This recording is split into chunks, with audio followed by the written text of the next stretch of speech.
La parole était avec Dieu? Au commencement était la parole était l'expression unique de Dieu, et Dieu était la parole. Jean 1h1. Par Jean Leduc. Format Word, format PDF, format virtuel. Et Dieu dit, que la lumière soit, et son rayonnement fut. Gêne. 1h3. La compréhension correcte. La fausse impression de distinction. Une vibration divine perpétuelle. Témoignage du dictionnaire grec-français de J. Planche. Un éclairage nouveau sur des versets bien connus. La folie d'une aveugle conduisant des aveugles. Jésus-Christ le Fils de Dieu? Le sens réel de l'expression « Fils de Dieu ». L'illusion grammaticale de « Fils de Dieu ». L'article grec. Tableau de rectification. La compréhension correcte. Aucun verset de la Bible n'est plus mal interprété que celui de Jean 1h1, surtout au niveau du christianisme traditionnel et évangélique. Mais ce verset, lorsque bien compris, confirme et précise merveilleusement l'unicité de Dieu sans aucune distinction entre la parole et Dieu lui-même. La structure même de la phrase l'indique clairement. Malheureusement, un très grand nombre se donne à l'illusion qu'il y a deux personnes distinctes dans ce passage que plusieurs nomment, Dieu le Père et Dieu le Fils. Or les mots « personne » ainsi que « Père » et « Fils » ne s'y trouvent nulle part, car il est question uniquement de Dieu et de la parole dans ce texte et de rien d'autre. Pourquoi donc y incorporer des principes indirects si ce n'est pour y insinuer quelques apparences de la vérité? Ce passage est faussement employé comme preuve que Jésus existait au ciel avant sa naissance comme Dieu le Fils, deuxième personne d'une Trinité hautement spéculative en provenance, non des apôtres et de l'Église primitive, mais des conciles Nicée, Constantinople. En introduisant leurs conjectures dans ce texte relativement simple, ils font dire à la Bible ce qu'elle ne dit pas, et sont responsables de falsifier la parole de Dieu. Mais nous ne falsifions point la parole de Dieu, comme beaucoup le font, mais nous parlons avec sincérité, comme de la part de Dieu, devant Dieu, en Christ. 2 Cor. 2h17. Comment peuvent-ils arriver à de telles fausses conclusions avec un texte si limpide? Comme dans la majorité des cas, on s'aperçoit que la conception de fausses doctrines est généralement due à ce que les gens tombent sous l'influence des mots et ne se donnent aucunement la peine de vérifier leur signification précise, ni leur contexte immédiat et historique, mais dans leur paresse ils préfèrent suivre leur imagination qui a subi des siècles d'influence dénaturée de la part de dirigeants spirituels insidieux. Le mot-clé dans ce passage qui a contribué à induire en erreur des millions et des millions de gens qui se disent chrétiens, est celui de la préposition « avec » ou « pro » dans le grec qui est généralement utilisé comme une conjonction dans le but de marquer une distinction. La compréhension correcte de ce verset dépend de la vraie définition de la préposition « avec » ainsi que du mot « parole » dans ce contexte. Pour le français, le dictionnaire Larousse nous dit que le terme « avec » est une préposition, latin. Ab hoc, de là, qui marque, un rapport de relation, accompagnement, appartenance, accord, association. 2. La manière. 3. Le moyen. 4. La cause. 5. La simultanéité. Lorsqu'il indique un rapport de différence, de séparation, il s'écrit d'avec. Point. D'entre ces 5 définitions, la première, la seule qui porte un sens clair et évident de distinction, est celle qui est généralement utilisée par le christianisme traditionnel et évangélique pour interpréter le prologue de l'évangile de Jean. Pourquoi celle-ci et non les autres est due à des idées préconçues sur la divinité qui divisent le Dieu indivisible en 3 personnes ou subsistances distinctes pour le formater dans leur charpente spéculative irrationnelle de conjectures sophistiquées. Pour chaque mot en existence, il existe plusieurs autres mots d'une même fonction grammaticale qui détiennent un sens analogue ou très voisin, et qui peuvent être utilisés légitimement à la place du terme primaire pour le clarifier davantage. Pour ceux de la préposition « avec », nous avons les synonymes suivants, avec à cause de, à force, ainsi que, à l'aide de, à l'égard de, à l'endroit de, apparenté, au moyen de, auprès, comme, dans, de, en compagnie de, en même temps, entre, envers, et, grâce à, malgré, moyennant, par-dessus le marché, parmi, simultanément, sur, vis-à-vis. Étrange que seulement quelques-uns de ces synonymes sont utilisés par les diviseurs de Dieu, comme si tous les autres n'existeraient pas. On les entend crier par les toits que « la parole était auprès de Dieu » ou « la parole était en compagnie des dieux » ou encore « la parole était envers Dieu » ou « la parole était vis-à-vis Dieu ». Mais jamais on les entend dire que « la parole était comme Dieu » ou « la parole était dans Dieu » ou encore la parole était des dieux, ou la parole était sur Dieu, ou la parole était parmi Dieu. Nous savons déjà la raison pourquoi, car les synonymes auprès, en compagnie de, envers, vie à accent grave vie, impliquent une séparation du sujet principal, ils établissent une distinction entre deux choses ou deux personnes, tandis que c'est le contraire pour les synonymes comme dans, de, sur, parmi, qui indique plutôt une unicité intrinsèque ou uniformité ultime d'une action ou mouvement du sujet vers un but spécifique. La fausse impression de distinction. Mais venons en homo grec pour le terme français de « avec », qui est « pro ». Le mot « pro » apparaît 747 fois dans le Nouveau Testament et est presque toujours traduit par « vers », indiquant une direction à un mouvement en démarche pour atteindre un but. Pro est une préposition grecque monosyllabique qui signifie « vers » ou « par ». Ainsi on pourrait traduire « la parole était vers Dieu » ou encore « la parole était par Dieu », mais il y a beaucoup plus à cette préposition grecque que nous puissions nous imaginer. Quoique « protontéon » ou « vers Dieu », car le « ton » n'est jamais traduit à cause qu'il signifie « le Dieu » ou « l'unique », donne la signification de « mouvement vers », on ne peut dire que le logo est un mouvement vers Dieu, ce qui serait un non-sens car Dieu est le logo, autrement il faudrait dire que le logo est en voie de devenir Dieu, ce qui contredirait la structure de la phrase dont le but est de révéler l'identité du logo comme étant Dieu lui-même. L'expression grecque n'implique aucunement l'idée d'une orientation du logo vers Dieu, mais plutôt d'une action ou d'un mouvement concret du logo qui est celui d'exprimer Dieu, de mettre en évidence sa révélation, son message, son existence même.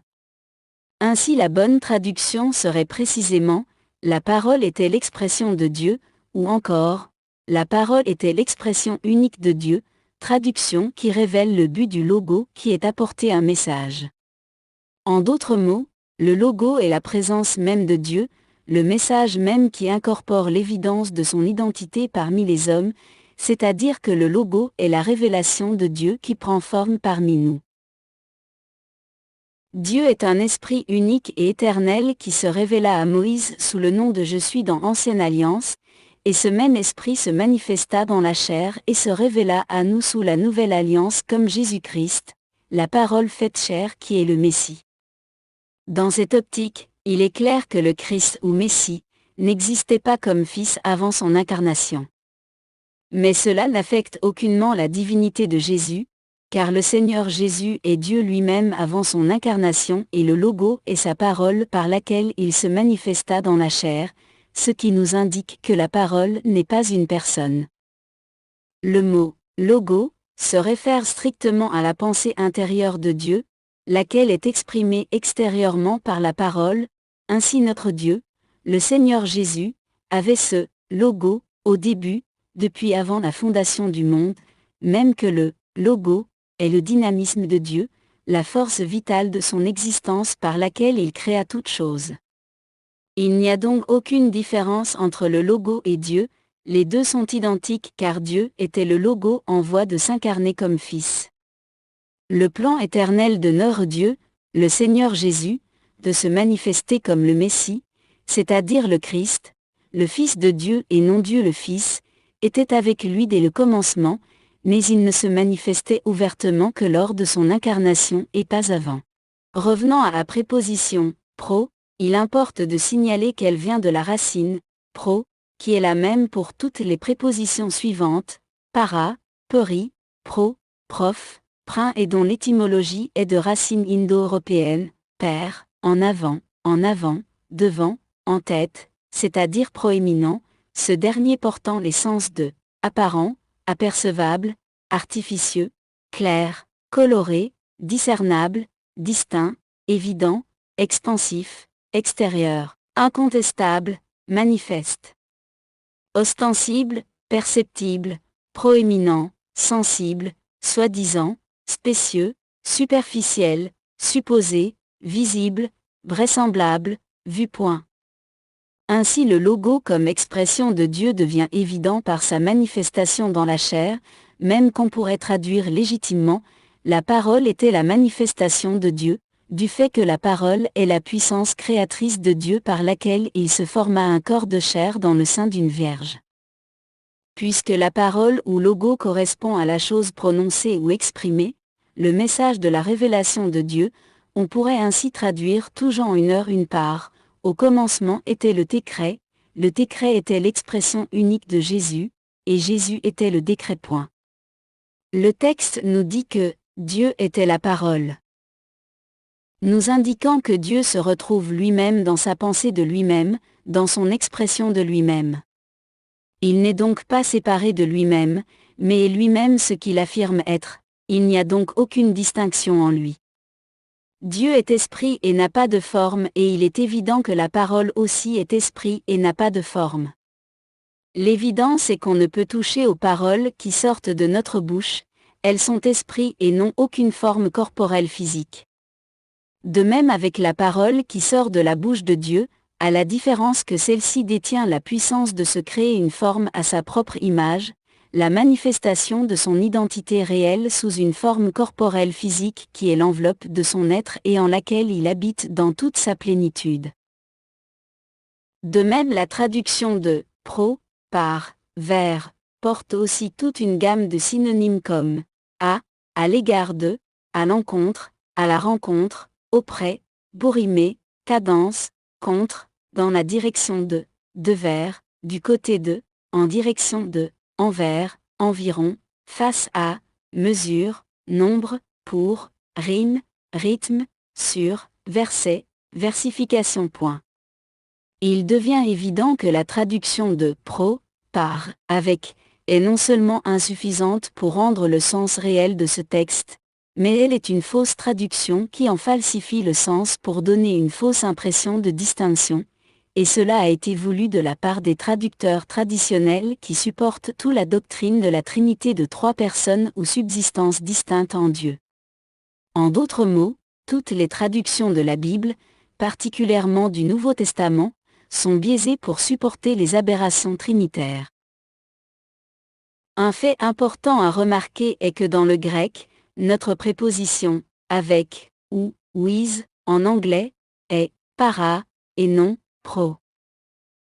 Edward S. English Greek Lexicon.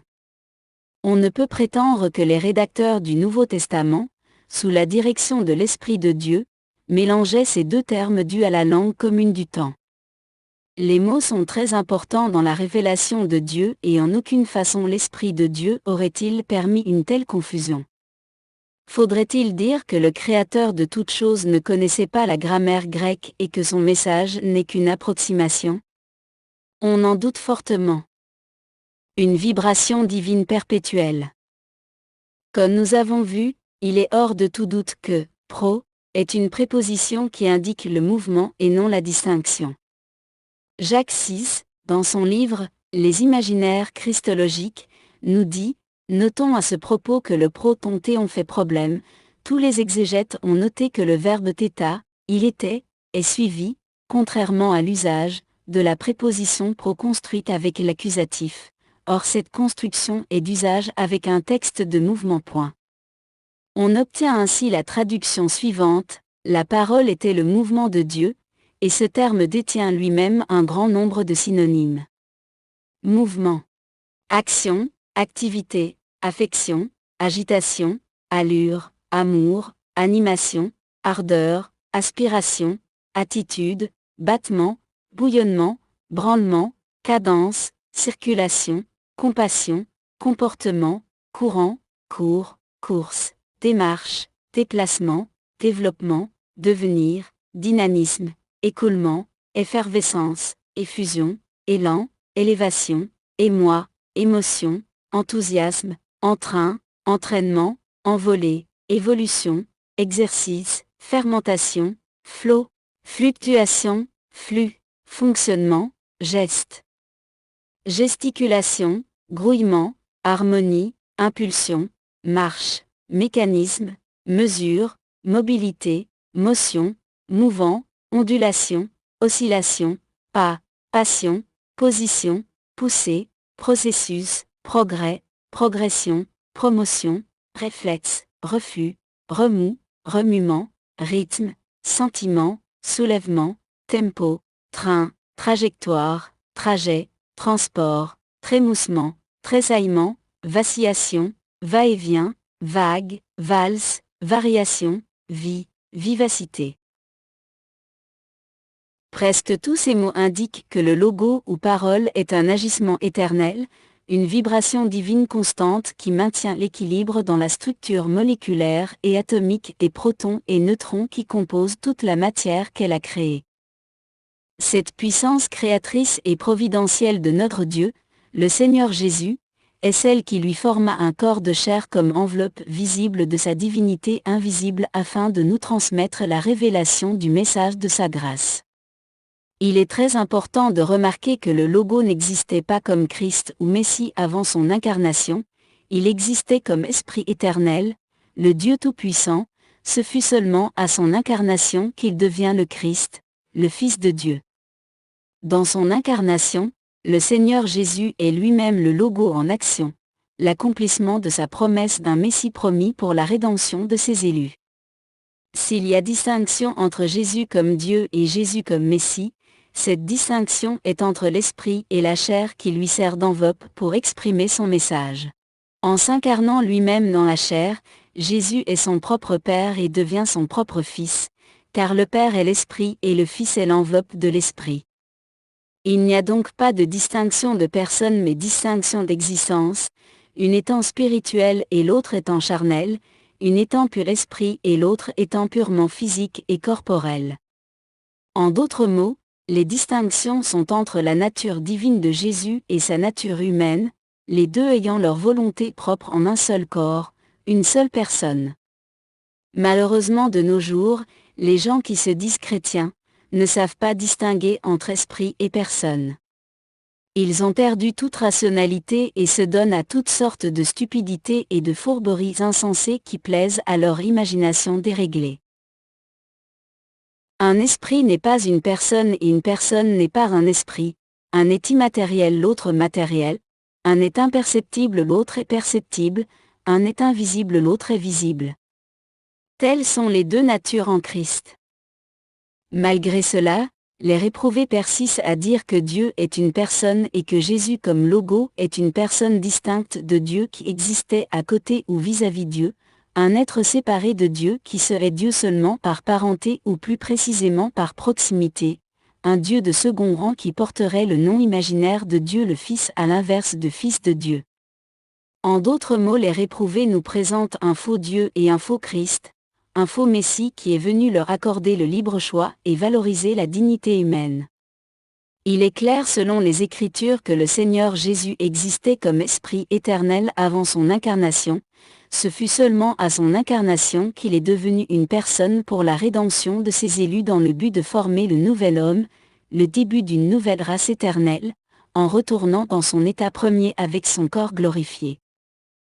Les réprouvés persistent à dire que le Père a envoyé son Fils, comme preuve que le Fils était une deuxième personne à côté du Père et donc distinct du Père. Donc le Fils serait celui qui s'est incarné dans la chair et non le Père. Mais la Bible dit clairement que Dieu a été manifesté dans la chair, et non, le Fils a été manifesté dans la chair. Si seulement le Fils a été manifesté dans la chair, donc Jésus serait menteur en disant que « Le Père est en moi », et « Celui qui m'a vu a vu le Père ». Depuis quand donc est-ce que le Père est en Christ? À quel moment exact est-il entré dans le Fils si ce n'est à son incarnation, ce qui veut dire que le Père, qui est esprit et non d'une personne, est celui qui s'est incarné dans la chair comme Fils. Le Fils est donc l'enveloppe visible du Père invisible qui demeure en lui. En d'autres mots, il n'y a donc qu'une seule personne en Dieu, Jésus qui est l'expression corporelle du Dieu vivant. Témoignage du dictionnaire grec-français de J. Planche. L'ignorance du christianisme moderne, surtout au niveau des évangéliques, est non seulement lamentable, elle est égouttante et alarmante à la fois. Si ces prétentieux se donneraient la peine de s'informer et de délaisser leurs préjugés, ils s'apercevraient que nous n'avons pas inventé ces choses, elles sont connues et proclamées depuis le temps de l'Église primitive et même au temps de la Réforme. La preuve est que le dictionnaire grec-français de J. Planche, composé sur le Thésaurus grec Alingaï, d'Henri Estienne 1572 et dont le grec est le même que celui du texte reçu grec de son père, Robert Estienne de 1550, nous dit que « pro » marque un point de départ, qu'il exprime une direction, un mouvement vers, et que le mot « logo » signifie la parole, l'action, l'expression, discours, récit, narration, histoire, tradition, le raisonnement, la conception, l'esprit, l'opinion, la pensée, etc. Page titre. Pro. PG. 1108. Pro. PG. 1110. Logo. PG. 780. Logo. PG. 781. La plupart des érudits et des commentateurs religieux connaissent les textes de la Bible dont il est question dans cet article. Ils sont conscients que beaucoup de passages bibliques qui y sont reliés sont sans aucune ambiguïté. Néanmoins, la plupart d'entre eux évitent ces textes comme la peste. Ou alors, ils s'arrangent pour exécuter avec des commentaires émouvants une petite pirouette verbale avant de glisser sur des sujets sans danger, tout en évitant de la sorte de traiter ces passages à fond. Pourquoi ? Pourquoi des dirigeants supposément chrétiens s'effraient-ils du fait que celui qui devint le Christ, c'est-à-dire le Messie, a toujours existé comme Dieu le Père, éternellement, et que son nom est Jésus ? Qu'il fut le Dieu de l'Ancien Testament, le Dieu qui parla à Abraham et à Moïse, le Dieu de David, celui qui énonça littéralement les 10 commandements, l'Esprit éternel qui prit chair parmi nous pour nous annoncer le message de sa grâce divine et souveraine. Pourquoi avoir peur de ces enseignements bibliques limpides ? Nous savons déjà les réponses à ces questions et nous connaissons les origines obscures de cette crainte, car la lumière de la vérité les expose pour ce qu'ils sont et une fois leurs motifs dévoilés, ils ne peuvent plus exploiter les gens et séduire les consciences. On voit comment important il est de comprendre la véritable origine du Seigneur Jésus-Christ, celui qui mourut pour nos péchés en versant son sang pour nous et qui ressuscita pour notre justification. Ainsi on n'a plus à se demander qui donc était réellement Jésus-Christ. Ni d'où venait-il ? Ni pour quelle raison son sacrifice suffisait à racheter le prix non de toutes les vies humaines, mais uniquement celle de ses élus, celle de son petit troupeau. Rien n'est plus important que de connaître la vérité sur ce sujet glorieux et de délaisser les fabulations ecclésiastiques anciennes comme modernes. Un éclairage nouveau sur des versets bien connus. Dans la grammaire, l'article détermine le nom et précise le genre et le nombre. En français, il y a l'article défini, le, la, les, l'article indéfini, un, une, des, et l'article partitif, du, la. En grec, il n'y a que l'article défini, ce qui complique les choses, c'est l'interprétation de sa présence ou de son absence, et plus que souvent les traducteurs ne se sont pas donné à peine de le traduire, la raison pour laquelle nous savons car ils mettent l'emphase sur l'unicité de Dieu, et s'ils le traduisent, ils le font dans un sens contraire qui valorise leurs préjugés. Il est utilisé aussi dans des sens inconnus dans le français, ou du moins on le prétend ainsi.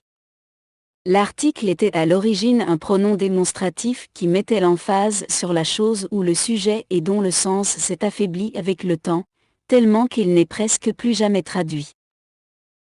Aussi, nous faisons face à un problème sérieux ici, car les traducteurs du Nouveau Testament ont ajouté des articles français dans la traduction d'un texte grec qui ne doivent pas s'y trouver.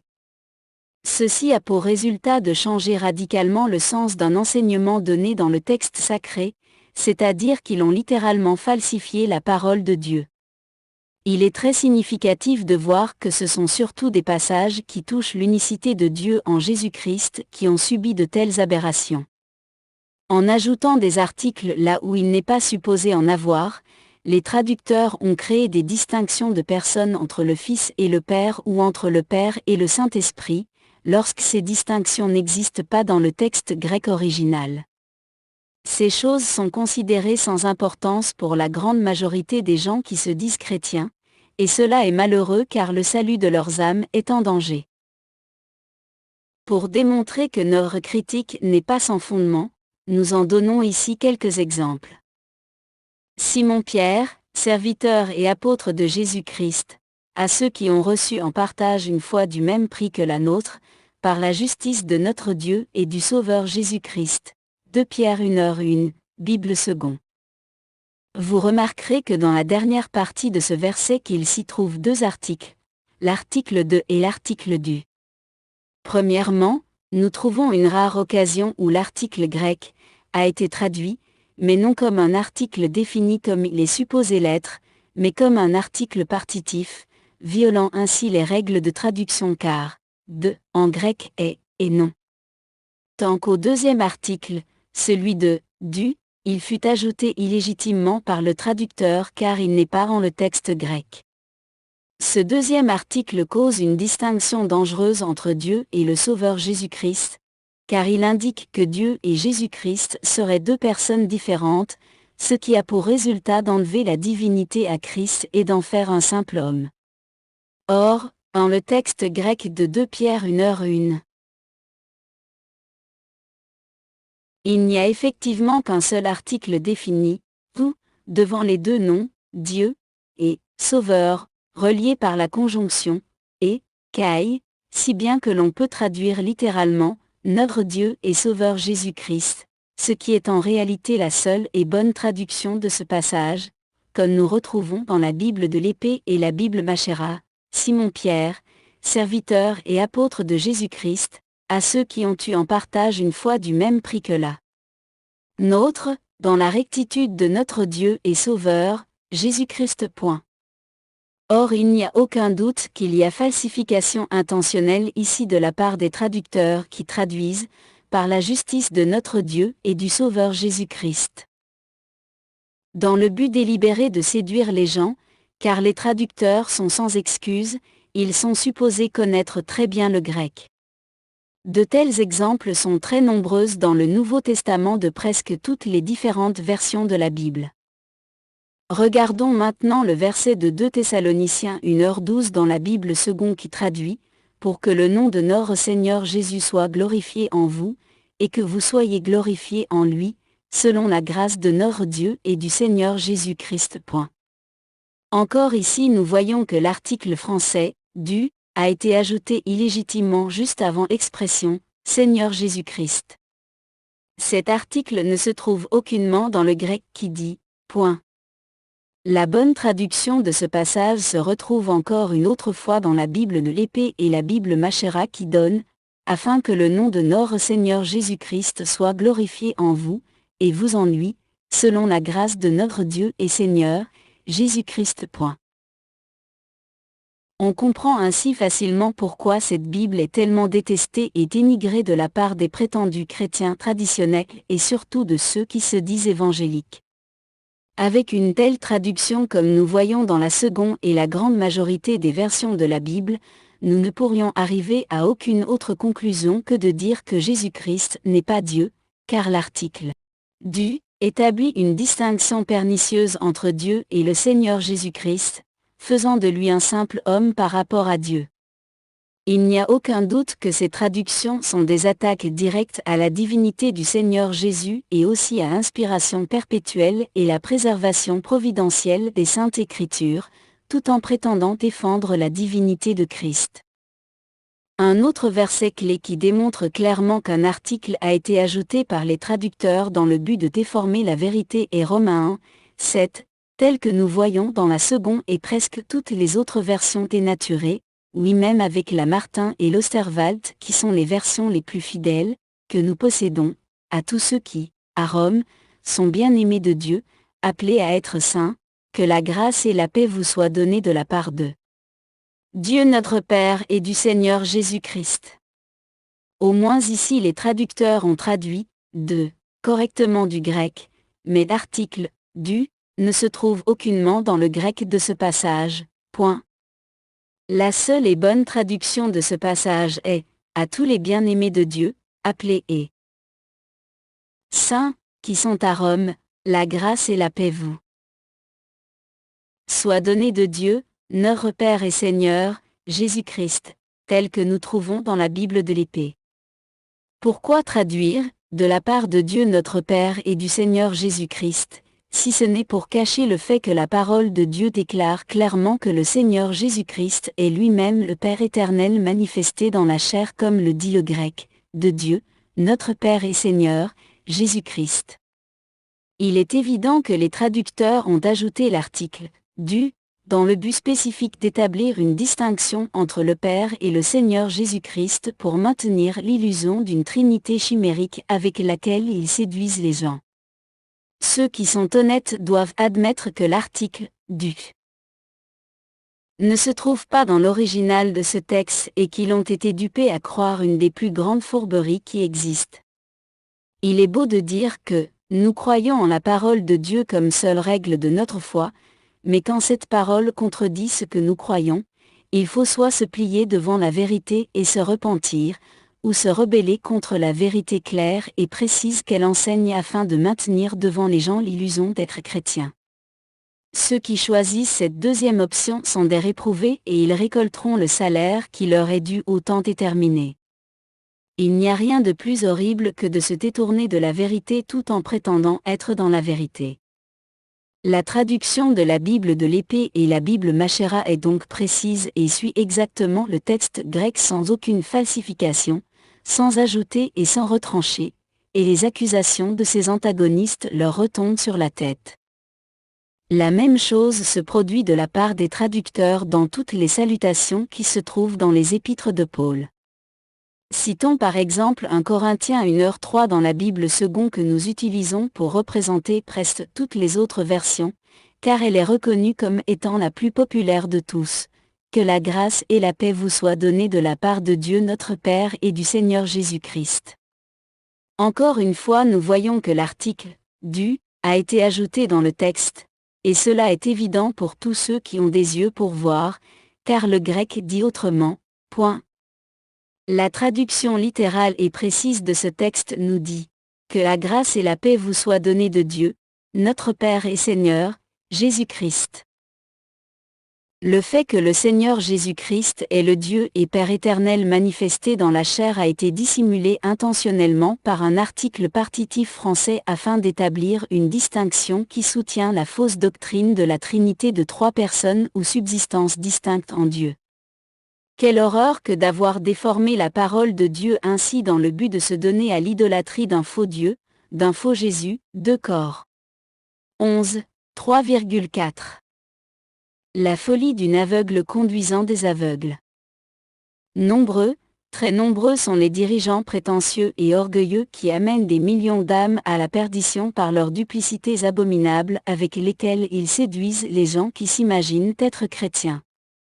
Comme exemple, nous citerons une personne particulière qui représente ce grand nombre de réprouvés, et pour ce faire nous empruntons un texte de Sébastien Autier qui a mené récemment un combat acharné contre la folie d'une aveugle charismatique de la troisième vague qui conduit des aveugles avec ses prétentions bibliques.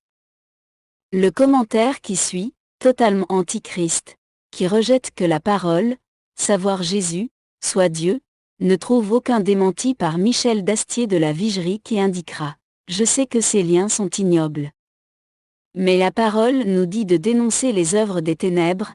Les apôtres ont nominativement désigné les loups et serpents qui faisaient beaucoup de mal au corps du Christ. Or que dit l'aveugle à sa canne, parlant du site www.christbible.org, levigilant.com, qui proclame la grâce du Dieu souverain dans le salut, qui élève et glorifie le nom de Christ, qui reprend fortement les réprouvés et leurs fausses doctrines, et qui est le site même de la Bible de l'épée? Fille de roi, c'est effectivement insupportable, à vomir. Je ne peux pas même lire 10 lignes et les images sont dégoûtantes. J'ai vite fermé ces pages. Et je ne comprends pas tout à fait l'intérêt de ces liens. Je me demande pourquoi tu les as mentionnés. Autrefois, j'avais vu les sites de ce monsieur, en m'attardant un peu sur sa traduction de la Bible et pas sur ses articles. Vous connaissez Jean 1, 2, traduit par second. Au commencement était la parole, et la parole était avec Dieu, et la parole était Dieu. Elle était au commencement avec Dieu. Toutes les traductions de la Bible, y compris catholiques, rendent le même sens et disent la même chose avec des nuances, verbe au lieu de parole, tourner vers ou en à la place de avec, dans sa Bible de l'épée, traduction de ce monsieur, cela donne, au commencement était la parole était la présence unique de Dieu, puis Dieu était la parole. 2. Elle était au commencement la présence unique de Dieu. Je vous épargne la suite, car tout Jean en est trafiqué. Ici par exemple, il trafique le texte et ajoute « présence unique » pour justifier le fait qu'il ne croit pas à la Trinité. Si vous lisez bien, il n'y a pas que ça.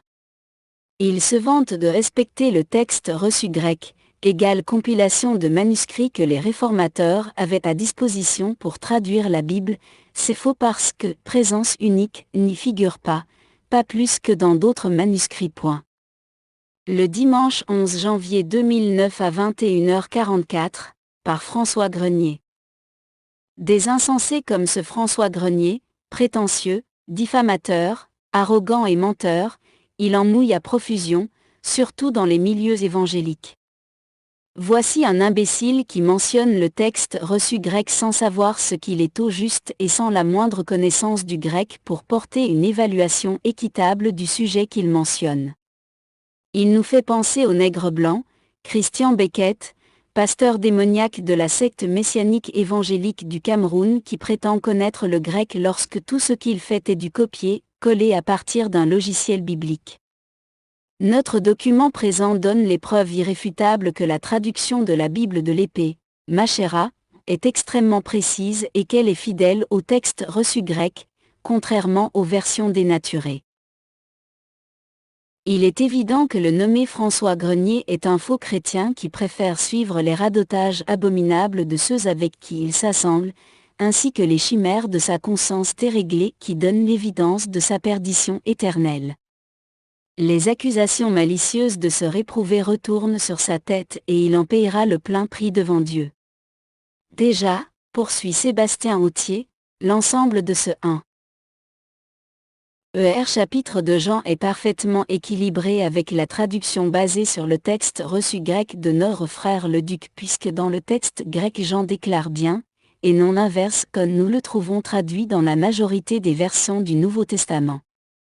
Mais peut-être que M. Grenier n'a pas été voir lui-même le texte grec pourtant accessible sur bien d'autres sites que celui qu'il considère comme apostat, et qu'il préfère s'en tenir à la version du plus grand nombre puisqu'il semble que pour lui la quantité soit toujours le gage de la qualité. Au commencement était la parole, et la parole était relative à Théo, Elohim, lui-même, et Théo, Elohim, était la parole, Jean 1.1. La parole était relative à Dieu, l'identité même de Dieu, se rapportait à Dieu, la présence de Dieu. La préposition pro, traduit dans la majeure partie des Bibles marque en fait ce qui a rapport à quelque chose, ce qui se rapporte à, ce qui est relatif à. Comme la présence. D'ailleurs, cette préposition est également utilisée lorsqu'il est question d'être en présence de. La parole était relative à Dieu, ou se rapportait à Dieu, la parole était la présence de Dieu. Lorsque la préposition pro signifie avec telle qu'elle a été choisie d'être traduite par les traducteurs, celle-ci marque non pas une conjonction mais véritablement une différence entre deux choses ou deux personnes. Le avec marque une dissociation qui n'existe pas, dans le but de causer une distinction de personne en Dieu, et de séparer la parole de Dieu avec Dieu. Cette traduction, la parole était avec Dieu, si la préposition pro avait ce sens de avec indiquerait donc que la parole a une existence indépendante de Dieu et n'est pas Dieu, tandis que le texte déclare au contraire que la parole est Dieu, et même plus précisément que Dieu est la parole. Jean proclame pleinement YHWH d'une manière insistante, celui qui est, qui était et qui vit, c'est la déclaration que cette parole est le véritable, et pour les traducteurs trinitaires mettre une distinction et avec enlève cette reconnaissance. La parole était l'essence même de Dieu, Dieu est la parole. Il est clair que tous les faux chrétiens comme Michel d'Astier adorent un autre Jésus, qui pour eux n'est pas l'Esprit Saint éternel, c'est-à-dire YHWH, qui s'est manifesté dans la chair, et selon Michel d'Astier de la Vigerie, Jésus n'est pas Dieu. Certains de ces insensés ne prennent même plus le temps de lire, et ne s'attachent qu'à la forme d'un mot et non au sens de celui-ci en déclarant. Mais les témoins de Jéhovah n'ont pas osé aller si loin dans leur traduction mensongère. Tandis qu'ils font la même chose, et même pire car ils dissocient la parole de Dieu. Ce monsieur est un menteur, un faux docteur et un serviteur de l'ennemi de nos âmes. Certains faux docteurs sont subtils pour nous détourner de la vérité. Lui, il est grossier, le dimanche 11 janvier 2009 par François Grenier, accusation insensée qui vient d'une vipère charismatique. Ceux-ci, séduits eux-mêmes ainsi que par leur étoile du vicaire, la sorcière de la Vigerie, reine des démons, déclarent donc publiquement que la parole n'est pas Dieu et que Dieu n'est pas la parole, tout en se disant chrétien. Ainsi, en reprenant les termes de François Grenier, nous pouvons dire de lui que, pour justifier le fait qu'il croit à la Trinité, M. Grenier déclare d'une manière contradictoire que Jésus n'est pas Dieu tout en affirmant qu'il est une de ces personnes. C'est donc encore pire que les témoins de Jéhovah qui ne montrent pas autant d'hypocrisie. La parole était la présence unique de Dieu et Dieu était la parole. Mais peut-être devrions-nous indiquer encore les autres versets qu'ils découvriront d'eux-mêmes et qui s'écartent radicalement des versions modernes. La Bible de l'épée et la Bible Machera de Jean le Duc, fidèles témoins de la souveraineté de Dieu, savoir Jésus-Christ, l'Éternel, traduit le verset 18 du premier chapitre de l'Évangile de Jean. Personne n'a jamais vu Dieu, le seul Fils engendré, qui est l'enveloppe visible du Père invisible, est celui qui l'a manifesté dans la chair. Jean 1.18, là où l'on trouve dans la Bible second, personne n'a jamais vu Dieu, le Fils unique, qui est dans le sein du Père, est celui qui l'a fait connaître.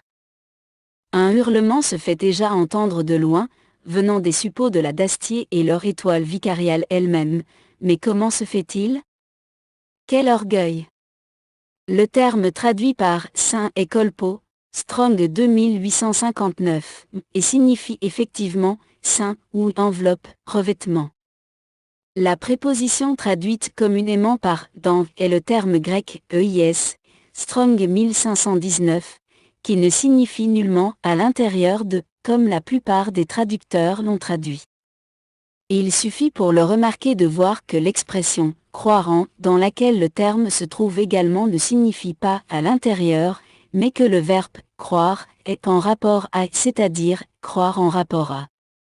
L'expression « croire en » est d'ailleurs utilisée dans de nombreux passages. Jean 10.42 et plusieurs crurent en EIS, lui en ce lieu-là.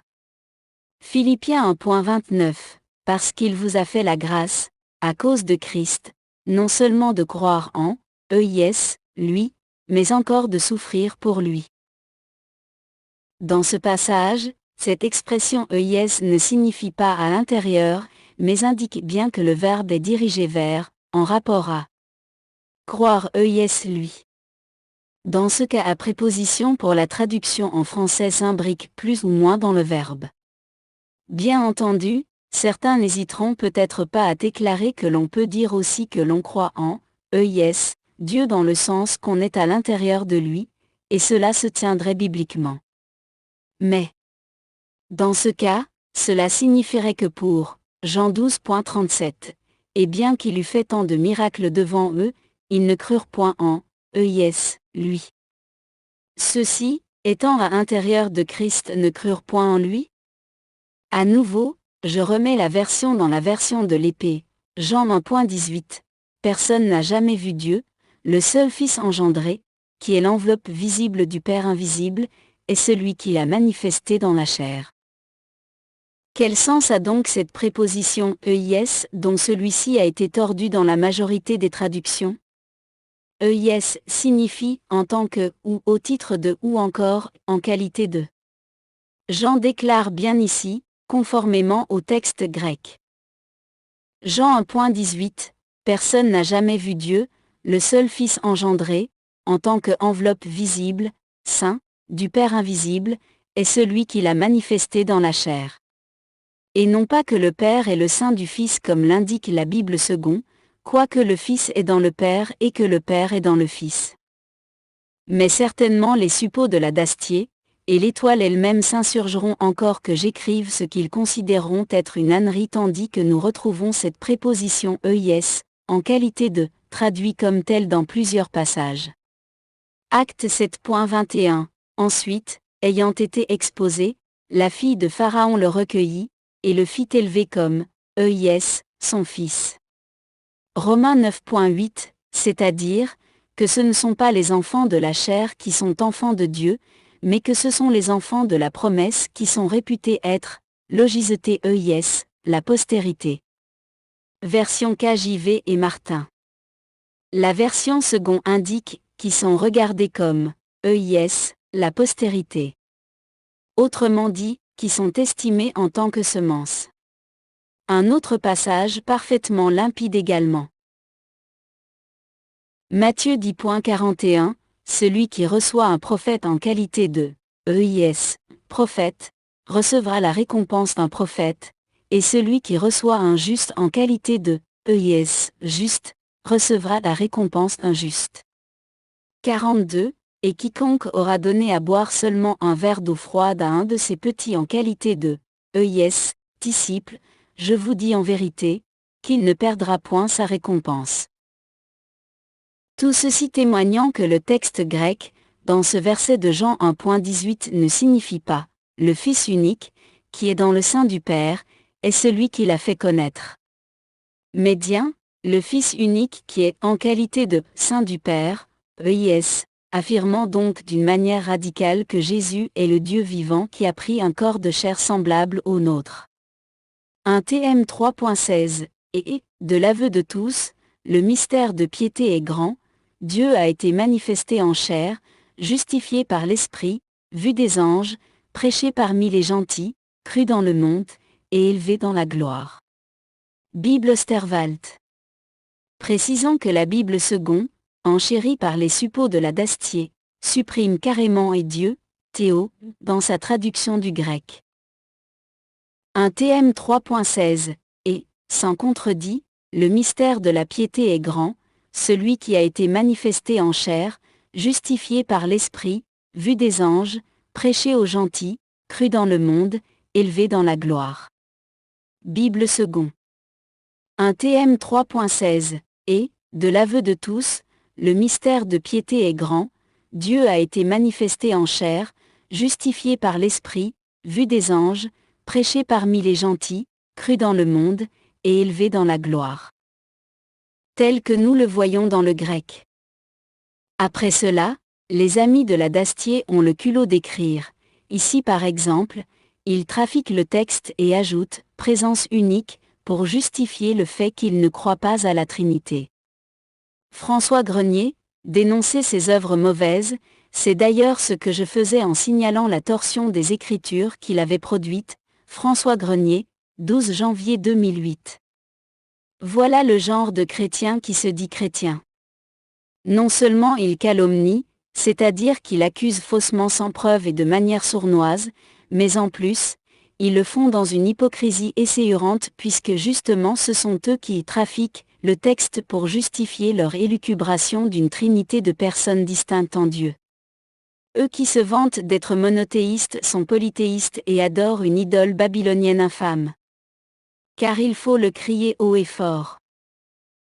La Trinité est une abomination et une insulte envers le seul Seigneur Jésus-Christ.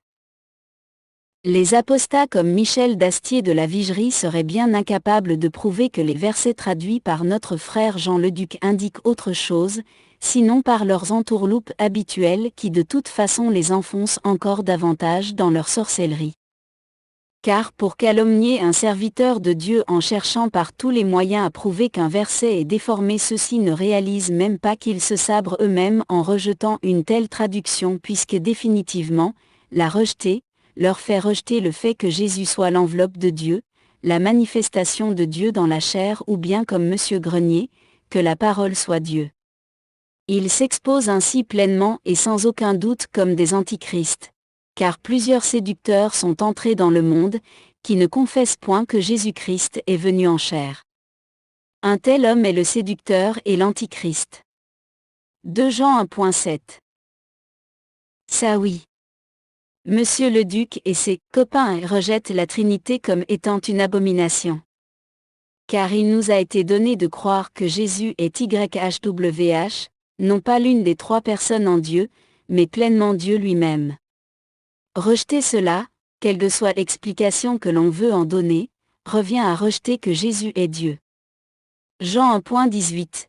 Personne n'a jamais vu Dieu, le seul Fils engendré, en tant qu'enveloppe visible, saint, du Père invisible, est celui qui l'a manifesté dans la chair.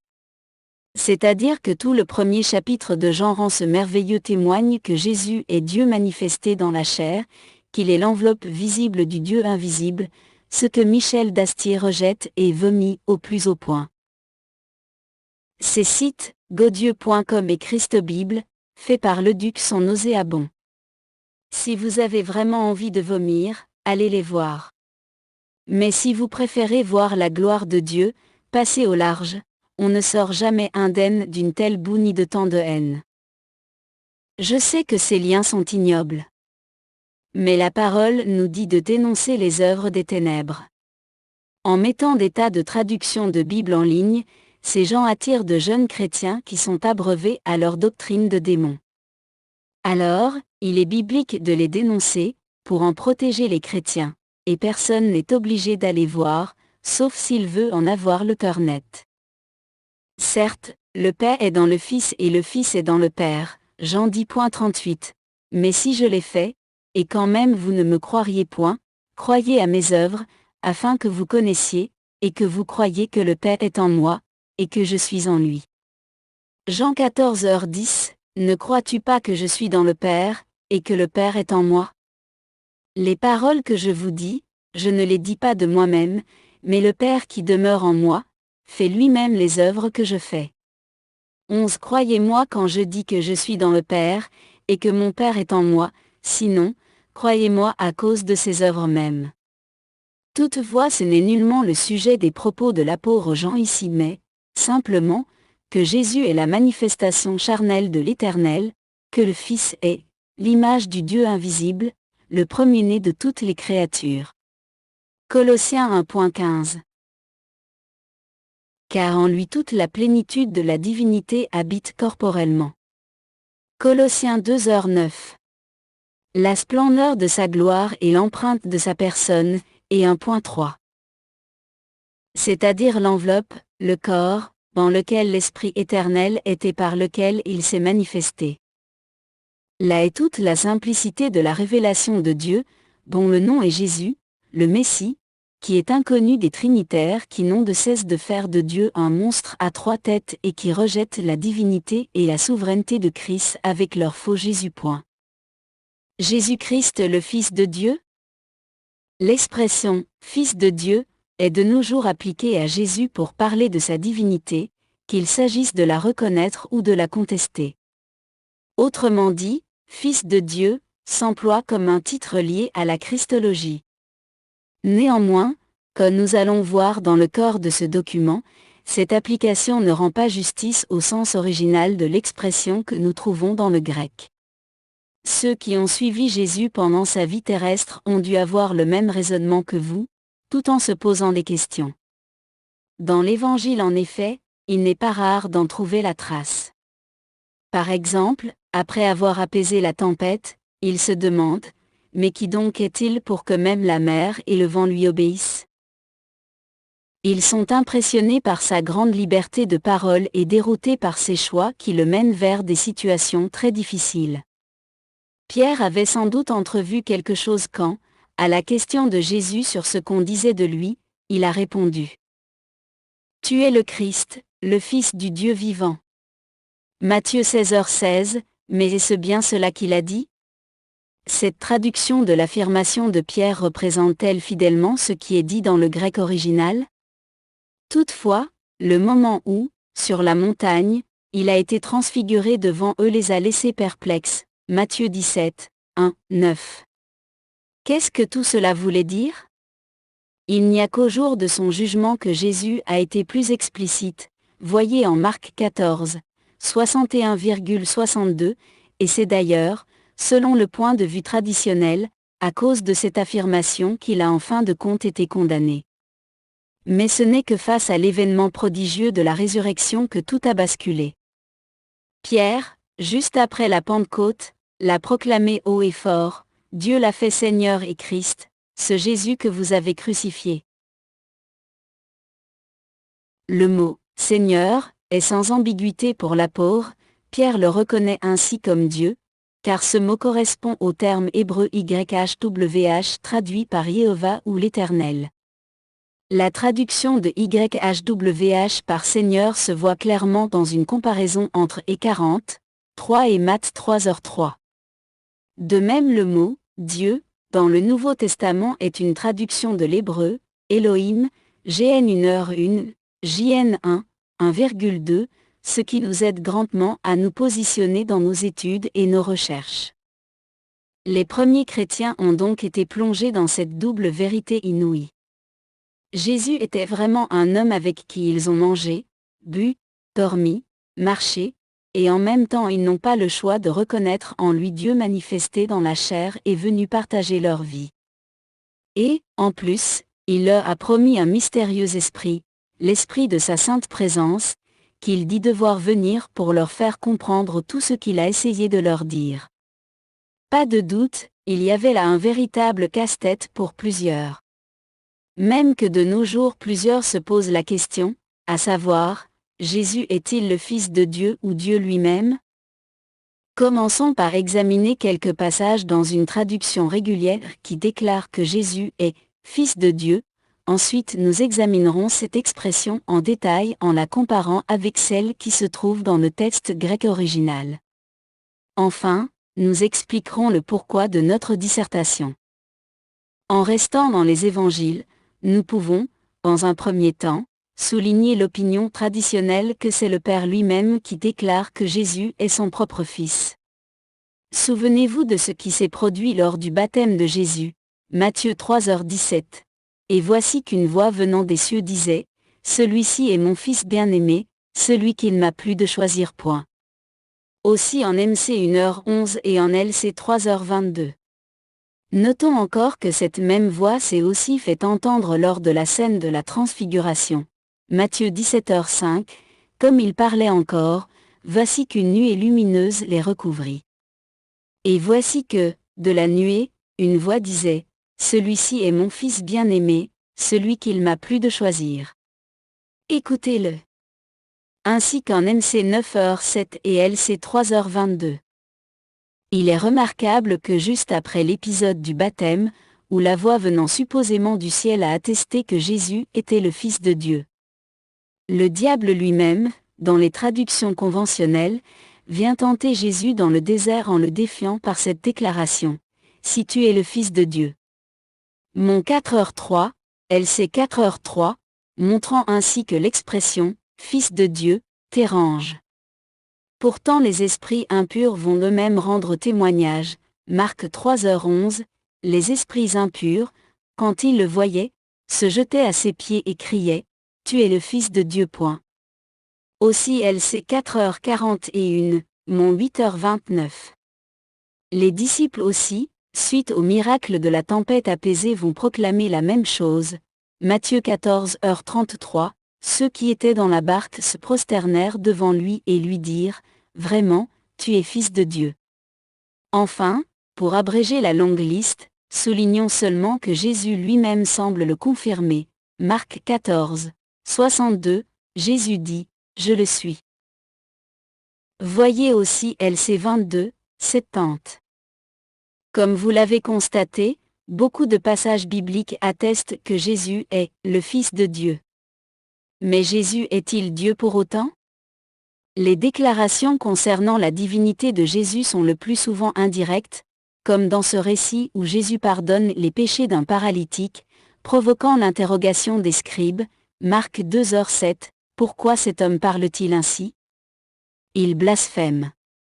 Qui peut pardonner les péchés sinon Dieu seul ? Aussi en LC 5h21. Ou encore, d'une manière indirecte aussi, Jean relate cette parole de Thomas, Jean 20h28, Thomas lui répondit, « Mon Seigneur et mon Dieu. Mon Jéhovah et mon Élohim ». Où Jésus est appelé Seigneur et Dieu, sans qu'il y ait de rectificatif de la part de Jésus ou du narrateur. En d'autres circonstances, Jésus a aussi été adoré comme Dieu lui-même, confère mon 14h33, 15h25, LC 24h52, JN 9h38. Enfin, nous devons citer le prologue de l'Évangile selon Jean dans une traduction régulière qui atteste aussi la divinité de Jésus, celui qui est la parole incarnée, Jean 1h1. Au commencement était la parole, et la parole était avec Dieu, et la parole était Dieu. De tout temps, c'est effectivement la divinité de Jésus qui pose problème, tellement que les traducteurs ont modifié plusieurs passages qui en témoignent clairement. Certains admettront aisément que Jésus est « Fils de Dieu », en concevant une filiation comme étant une dépendance avec le Père, sans toutefois octroyer à Jésus une dimension divine. C'est en effet ce que la préposition française « de » nous indique dans l'expression « Fils de Dieu ». Cette préposition française, utilisée par les traducteurs du Nouveau Testament, établit clairement une distinction entre le Fils et Dieu. Elle indique aussi un départ et une séparation d'avec la source primaire, mais elle ne précise en aucune façon que Jésus soit Dieu lui-même. Dans la théologie chrétienne, elle est utilisée aussi pour établir une filiation et une relation entre deux êtres distincts, le Père et le Fils, mais regardée d'une perspective purement humaine, car dans un sens charnel, être fils signifie nécessairement être engendré par un Père. Ainsi on donne à Dieu des caractéristiques humaines dans le but de le comprendre, c'est-à-dire que l'homme crée Dieu à sa propre image, selon sa propre imagination, brisant ainsi le deuxième commandement qui interdit cette notion, Eph 20h4. Cette idée n'est pas nouvelle, elle détient aussi des rapports étroits avec la mythologie des anciens peuples dans laquelle nous trouvons un Père divin et éternel, une mère humaine et mortelle, et un Fils semi-divin et semi-mortel. Ainsi l'expression « Fils de Dieu », connue depuis l'aube des temps, ne nécessite aucunement que le Fils soit Dieu, elle indique plutôt, tout comme dans la mythologie, qu'il serait un héros du peuple regardé comme un demi-dieu. Créé par les traducteurs pour maintenir leur idéologie d'un concept divin hautement spéculatif de distinction d'existence, cette expression ne se rapporterait pas à Jésus seul. Les chrétiens ne sont-ils pas, d'une certaine manière, des « enfants de Dieu », voire des « fils de Dieu » CFLC 20h36 par exemple. Néanmoins, la chrétienté déclare depuis de nombreux siècles que Jésus est « Fils de Dieu », ou plutôt, le Fils unique de Dieu, CFJN 3h16, tout en étant Dieu lui-même. En considérant les événements de la Passion dans une traduction commune, nous voyons le souverain sacrificateur poser la question à Jésus, « Es-tu le Fils de Dieu ?» Mon 26, 63, MC 14, 61, LC 22, 70. L'affirmative à cette question va alors provoquer un appel à la peine capitale, en disant en substance, « Il blasphème, il doit mourir ». Si ces chefs religieux dénoncent un blasphème, c'est parce qu'ils comprennent dans l'expression « Fils de Dieu » une égalité avec Dieu, comme le confirme le narrateur de l'Évangile selon Jean, Jean 5h18. Dès lors, les Juifs n'en cherchaient que davantage à le faire périr, car non seulement il violait le sabbat, mais encore il appelait Dieu son propre Père, se faisant ainsi l'égal de Dieu. On ne peut négliger toutefois que les chefs religieux de cette époque étaient très conscients des principes mythologiques similaires, car ils en avaient adopté plusieurs dans leur idéologie lors de la déportation à Babylone. Il n'est donc pas logique que la condamnation de Jésus repose sur le fait qu'il se disait « Fils de Dieu », car cette désignation était très connue auparavant chez les Babyloniens, les Grecs et les Romains, et quoiqu'elle fût considérée comme un contresens extravagant par les Juifs, elle n'était pas suffisante pour déranger la conscience de ceux qui jugeaient Jésus au point de vouloir le mettre à mort. Il y a donc plus à l'expression « Fils de Dieu » que les gens peuvent s'imaginer. Le sens réel de l'expression « Fils de Dieu ». D'un bout à l'autre de la Bible, il est dit et redit qu'il n'y a qu'un seul Dieu et qu'adorer quiconque autre que Dieu est de l'idolâtrie, c'est donner la gloire qui revient à Dieu à un autre, c'est compter sur quelque chose d'autre que Dieu pour ses besoins. Dans les 10 commandements que Dieu a donnés à Moïse, les 2 premiers rappellent cette unicité de Dieu et interdisent l'idolâtrie. Ailleurs dans le Pentateuque, les 5 premiers livres de la Bible, écrits par Moïse, il est dit « Reconnaissez donc aujourd'hui, et réfléchissez sans cesse, que le Seigneur est seul Dieu, aussi bien dans le ciel que sur la terre et qu'il n'y a pas d'autre Dieu que lui. » Livre du Deutéronome. 4h39. Le Nouveau Testament insiste lui aussi sur l'unicité de Dieu, comme par exemple dans l'Évangile de Marc, « Tu as dit avec vérité, qu'il n'y a qu'un Dieu, et qu'il n'y en a point d'autre que lui, ch 12v.32. » En même temps, la Bible appelle Jésus, le Fils de Dieu, mais seulement dans des traductions régulières qui suivent les règles de grammaire de la langue française, et cela se rapporte à la grande majorité des versions de la Bible. Quand l'ange Gabriel apparaît à Marie, il lui dit « Sois sans crainte, Marie, car tu as trouvé grâce auprès de Dieu. Voici, tu deviendras enceinte, tu enfanteras un fils et tu l'appelleras du nom de Jésus. Il sera grand et appelé Fils du Très-Haut, le saint enfant qui naîtra de toi sera appelé Fils de Dieu. » Luc 1, 30-32, 34. Que veut dire cette expression? Précisons que Dieu est esprit, il ne peut avoir de relation charnelle avec une femme. Les évangiles le disent bien, c'est par une action miraculeuse du Saint-Esprit que naîtra l'enfant différent de tous, sans péché et de nature divine. Jésus est celui qui vient d'en haut et nous fait connaître le Dieu invisible, insondable. Il nous révèle qui il était, combien est grand son amour pour ses élus. C'est là une œuvre du Dieu Tout-Puissant, qui nous dépasse. Dieu est amour, et cet amour consiste non pas en ce que nous avons aimé Dieu, mais en ce qu'il nous a aimés et a envoyé son Fils. Première épître de Jean 4, 8,10.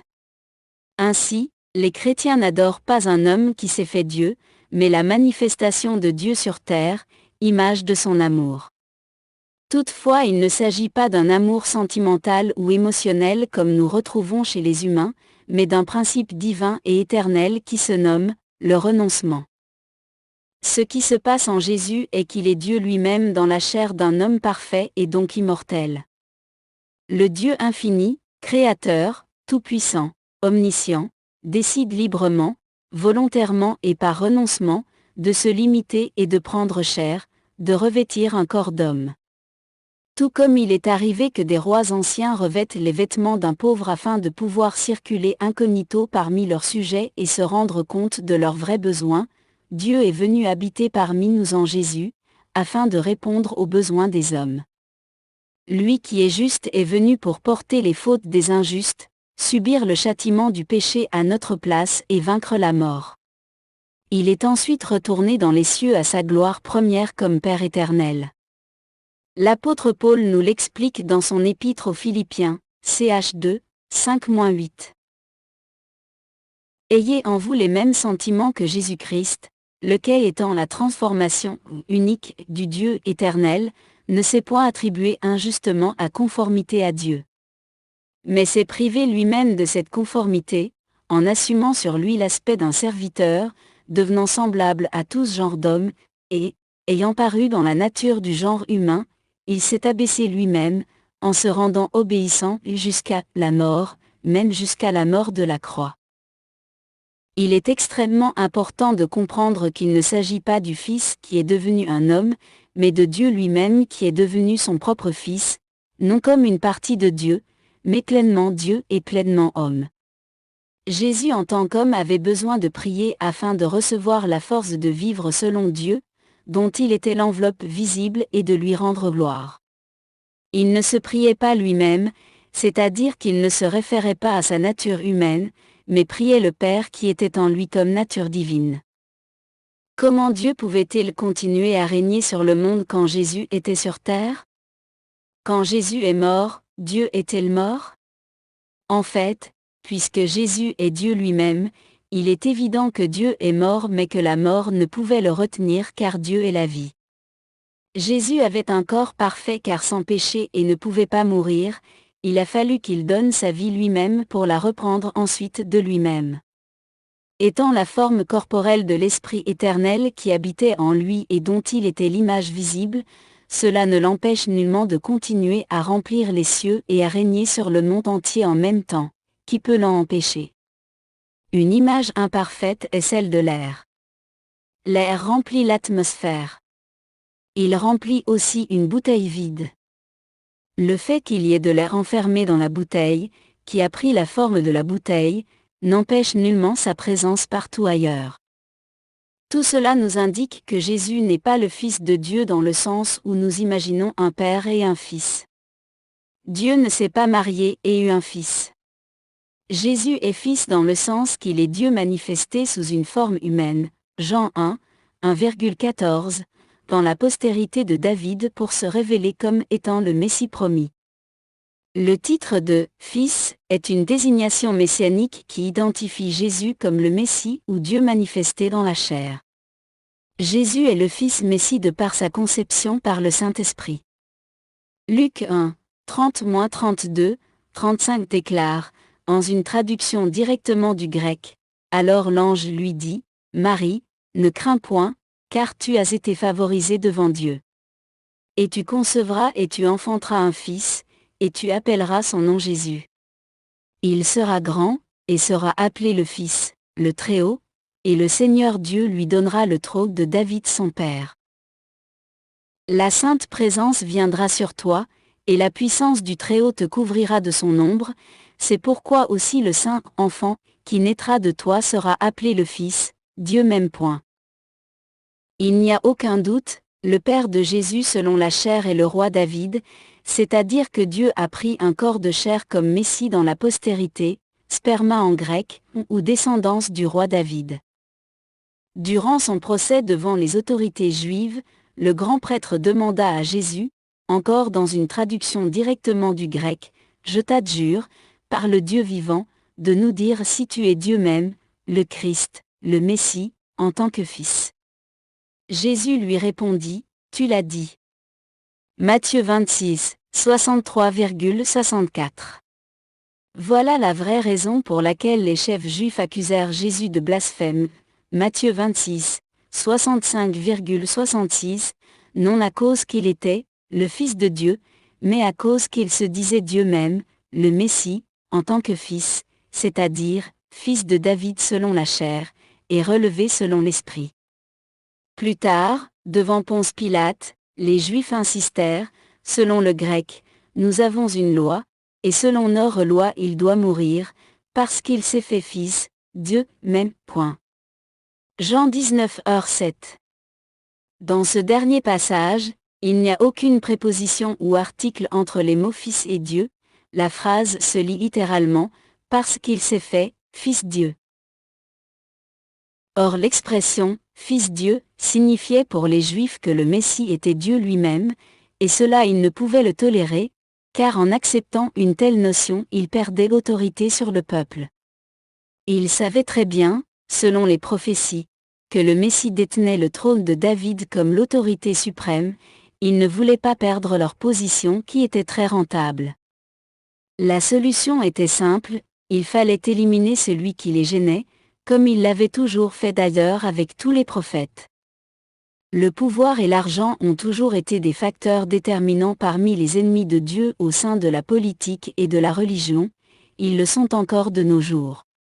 Dans le grec, lorsque l'article « tout » se trouve entre les mots Fils et Dieu, il n'indique pas une distinction ni une filialité, mais une amplification qui met l'emphase sur le sujet pour indiquer son genre unique, se traduisant ainsi, le Fils, l'unique Dieu, ou encore, le Fils, Dieu même, ce qui nous indique que le Fils est le Messie, le Dieu unique manifesté dans la chair pour le salut de son peuple, ceux qu'il a élus depuis avant la fondation du monde pour partager avec lui sa gloire éternelle.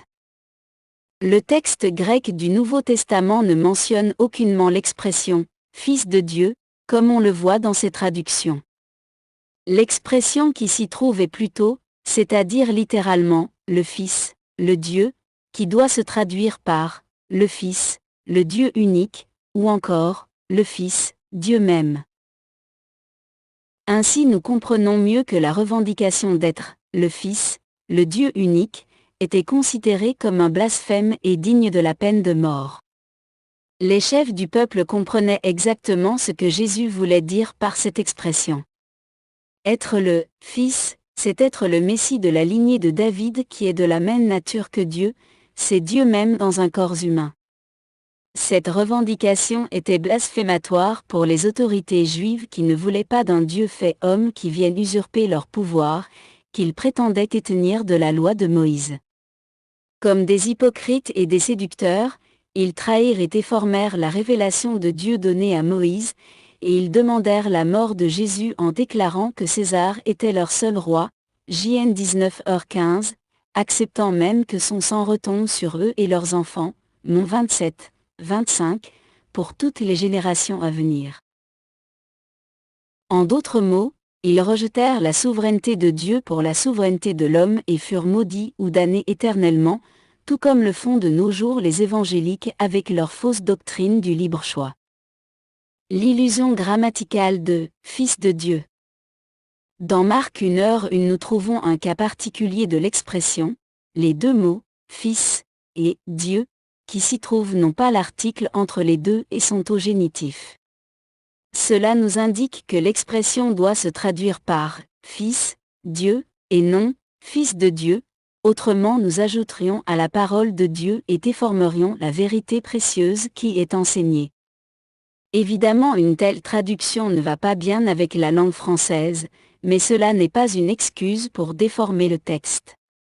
Puisque l'article « tout » ne s'y trouve pas, la traduction de l'expression doit prendre en considération tous les autres endroits où elle se trouve et traduire accordément comme tel, Jésus-Christ, Fils, le Dieu unique, ou encore, Jésus-Christ, le Fils, Dieu même, sauf qu'il faut demeurer honnête et mettre l'article qu'on y ajoute en italique. Afin de demeurer transparent pour ne pas induire le lecteur en erreur.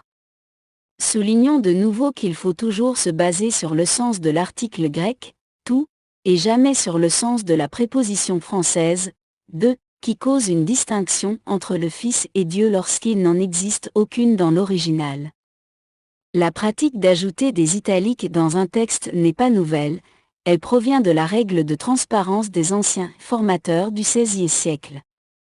Ils sont ajoutés à cause des difficultés de traduction entre deux langues et ont pour but de préciser le sens d'un mot, d'une phrase, ou d'un enseignement suggéré par le contexte, ou pour accommoder une règle de grammaire, ce qui donne une lecture plus agréable et plus précise.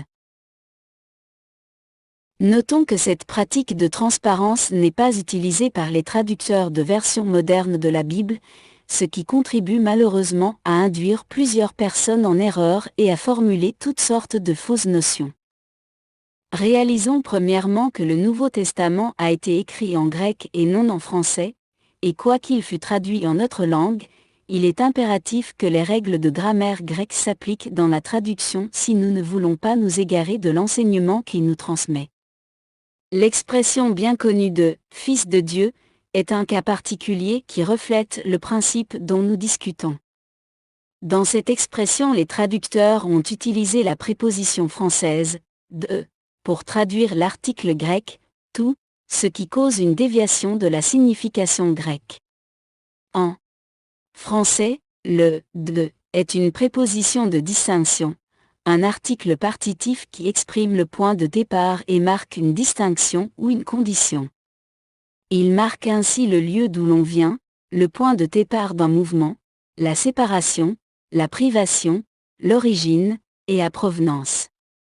Cette préposition marque aussi la distinction, la différenciation d'une chose d'avec une autre ou d'un être, et dans ce sens elle correspond à la préposition « avec ». Mais il n'en est pas ainsi avec l'article dans le grec, car celui-ci détermine le nom et précise le genre et le nombre. En français, il y a l'article défini, le, la, les, l'article indéfini, un, une, des, et l'article partitif, du, de, la. En grec, il n'y a que l'article défini, ce qui complique les choses, c'est l'interprétation de sa présence ou de son absence. Il est utilisé aussi dans des sens inconnus dans le français, et à cause de cela les traducteurs refusent généralement de le traduire, ce qui n'aide pas la situation. L'article grec sert à préciser le nom qu'il détermine, réalité identifiée ou identifiable par le contexte. Il se traduit en français par l'article défini le, la, l'homme, un homme. Or dans le grec, l'article le met l'emphase sur le sujet donné et porte la signification de l'un, le seul, l'unique, le même, nous indiquant que le sujet est le seul de son genre. P. Parfois, la traduction doit recourir à un autre déterminatif, par exemple un possessif. Pronom démonstratif à l'origine. L'article équivaut parfois aussi à un pronom démonstratif, celui-ci. Celui-là, l'un, l'autre, celui-ci, celle-ci, ceci. Le grec utilise parfois l'article avec les noms propres désignant des personnes ou des villes, célèbres ou déjà citées dans le texte. Par ailleurs, des noms communs, suffisamment déterminés par eux-mêmes, tels le soleil, la terre, etc., ou des termes désignant des abstractions, tels la vertu, la justice, etc., se rencontrent sans article. À la différence du français, le grec emploie l'article avec les adjectifs déterminatifs et possessifs. Comme exemple, si un texte mentionne « la grâce de Dieu », cela ne signifie pas que la grâce vient de Dieu mais qu'elle appartient à Dieu ou plus précisément que Dieu est grâce. Nous avons donc l'évidence que les traducteurs ont falsifié la parole de Dieu avec la préposition française « de », afin d'établir des distinctions en Dieu dans le but de valider leur fausse doctrine de trois personnes distinctes dans la divinité. Le texte grec, comme nous allons voir plus bas dans le tableau de rectification sur la préposition, n'indique aucunement « le Fils de Dieu », mais « le Fils », le Dieu unique, ou encore « le Fils », Dieu même.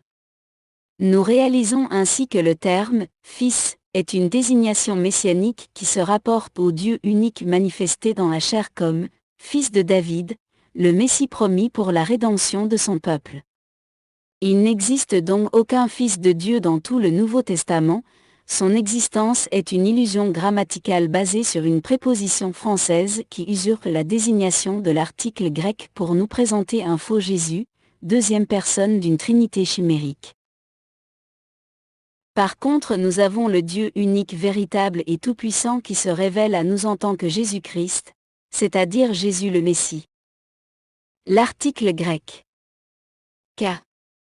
Singulier. Singulier.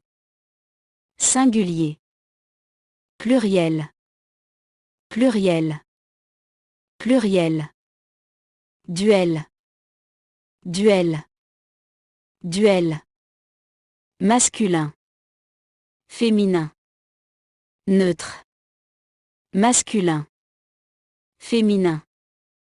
Neutre. Masculin. Féminin. Neutre. Nominatif. Accusatif. Génitif. Au. Datif. Au. Au. Composé. Au génitif. Afin de, afin que. Au lieu de. Du fait de, parce que. Avant de. Jusqu'à ce que. Sans, sans que. Sauf que. Au datif. Par le fait que. À la condition de, afin de. Outre que. À l'accusatif. Parce que. Pour que. Pour que. Tableau de rectification. Rectification dans quelques passages de la préposition française, de, sur l'article grec, tout. Voir la Bible de Machéra. Verset. Traduction courante. Texte grec. Traduction sur l'original. Matthes 4h03. Si tu es le Fils de Dieu.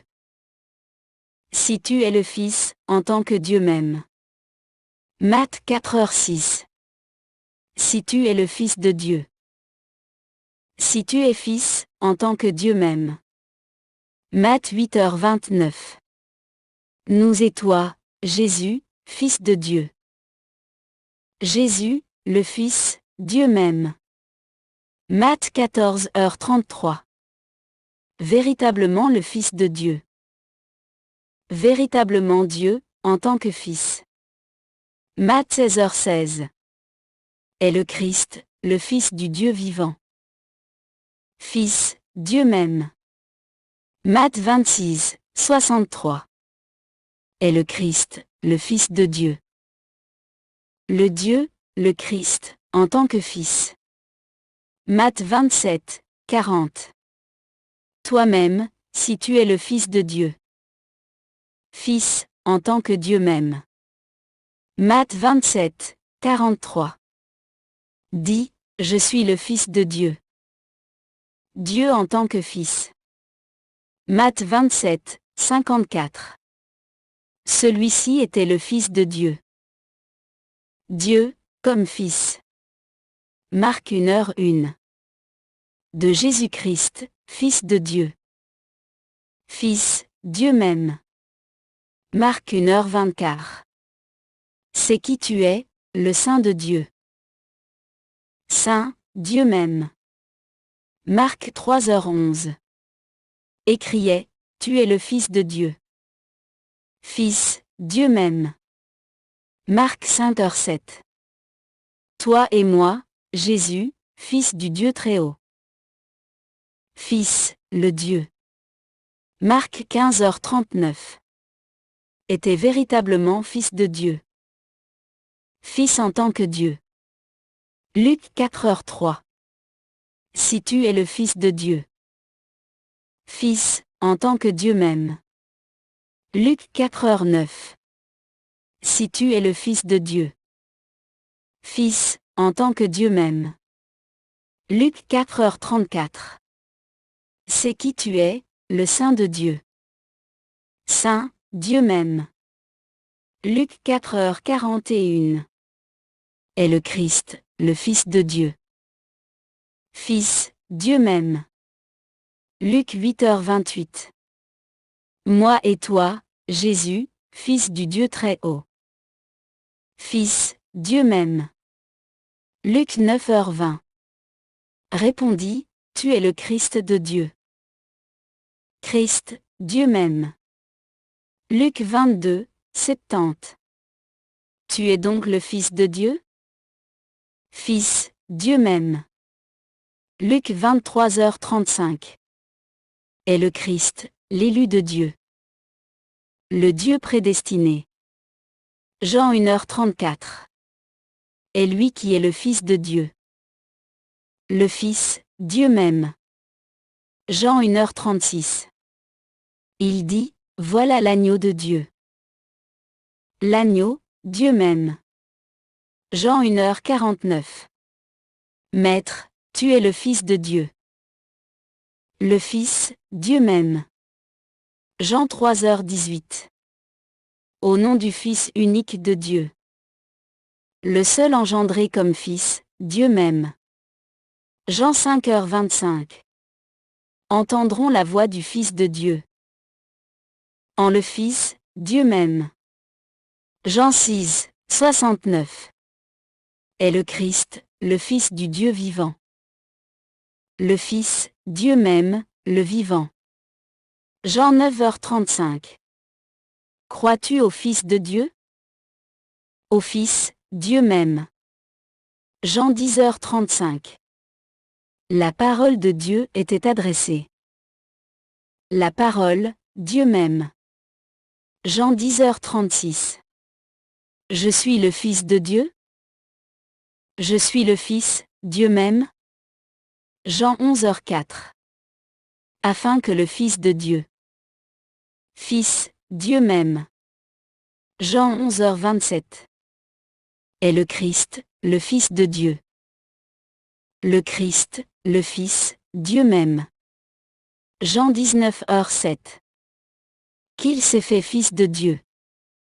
Fils, Dieu même. Jean 20h31. Est le Christ, le Fils de Dieu. Le Christ, le Fils, Dieu même. Acte 7h55. Jésus debout à la droite de Dieu. Prendre l'autorité comme Dieu même. Acte 8h37. Jésus-Christ est le Fils de Dieu. Le Fils, Dieu même. Acte 9h20. Que Jésus était le Fils de Dieu. Le Fils, Dieu même. Rome 1h04. Déclaré Fils de Dieu avec puissance. Déclaré Fils, Dieu même, au moyen de sa puissance. 1 Cor 1h24. Christ est la puissance de Dieu.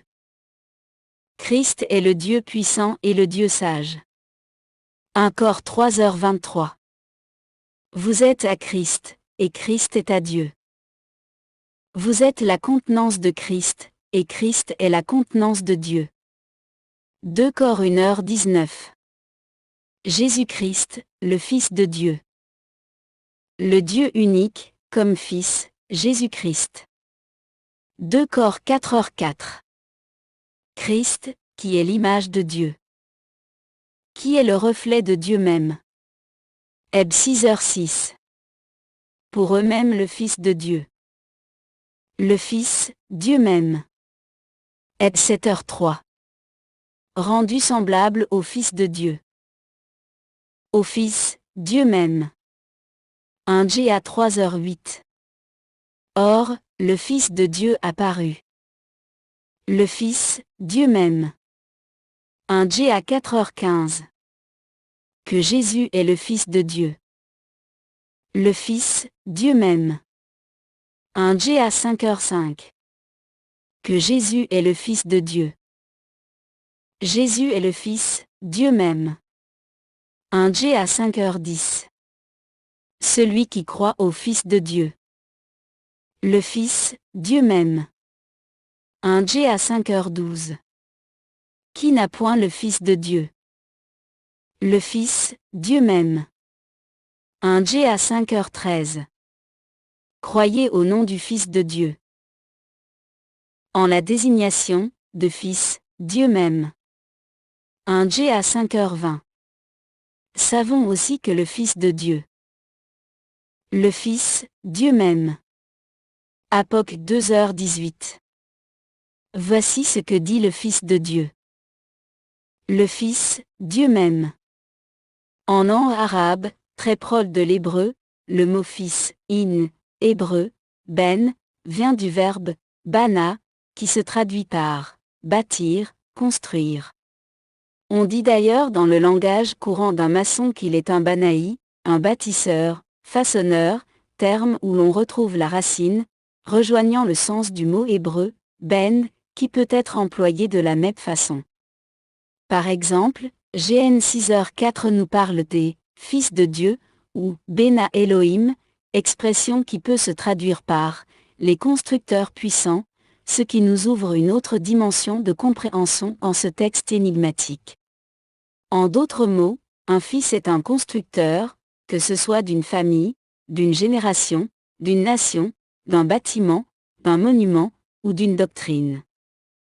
Dans le passage populaire de JN 3h16 que nous voyons dans une traduction régulière, il est dit « Car Dieu a tant aimé le monde qu'il a donné son Fils unique, afin que quiconque croit en lui ne périsse point, mais qu'il ait la vie éternelle. » Or l'expression de « Fils unique » est dans le grec, c'est-à-dire le Fils, le monogène, terme qui signifie littéralement « l'unique en son genre ». Ce terme nous indique que Jésus est le seul engendré de son genre, jamais il ne fut né en ce monde une personne de son genre et jamais il n'en naîtra une par après. Le genre ou caractéristique qui distingue Jésus des autres hommes est qu'il avait une nature pleinement divine et pleinement humaine, sans toutefois être teinté du péché originel. En d'autres mots, il était un être parfait et immortel, puisque Dieu même enveloppé d'un corps de chair. En ce sens divin, Jésus est Fils de Dieu en ce qu'il est Dieu engendré comme Fils et en aucune façon un tel engendrement doit-il être considéré dans le sens humain, il n'y a jamais eu rien de comparable parmi les hommes. Mais cela ne signifie pas qu'il faut violer le sens de, en traduisant par, le Fils de Dieu, lorsque l'expression signifie proprement, le Fils, le Dieu unique. Lorsque nous regardons une traduction de JN 3h16 basée directement sur le grec, tout devient plus clair. Car Dieu a tant renoncé, pour cette disposition, qu'il s'est donné lui-même comme seul Fils engendré, afin que ceux qui ont cette certitude en lui ne périssent point, mais qu'ils possèdent la vie éternelle. Le terme monogène porte la notion de descendance unique, un seul en son genre, unique, et en ce sens aussi cela signifie que Jésus est le seul engendré dans la lignée du roi David comme le Messie. Dieu anima et releva miraculeusement la semence, le sperme, de David en s'incarnant lui-même dans le sein d'une vierge qui était de cette descendance. Nous réalisons donc que, le Fils, le Dieu unique et Messie, est le Fils de l'homme, expression qui signifie, le Fils, l'expression humaine, de Dieu et de David. Ainsi, Jésus est le Fils unique de son espèce, le Fils dans un sens que personne d'autre ne fut et ne sera jamais, il est le seul Messie, le Christ, le seul Rédempteur de son peuple élu, le Dieu unique et éternel qui s'est limité à une existence charnelle pour notre salut, comme il l'avait décrété de toute éternité. La Bible ne parle nulle part de Jésus le Fils de Dieu, mais de Jésus le Fils, le Dieu unique, Dieu même. À Christ seul soit la gloire.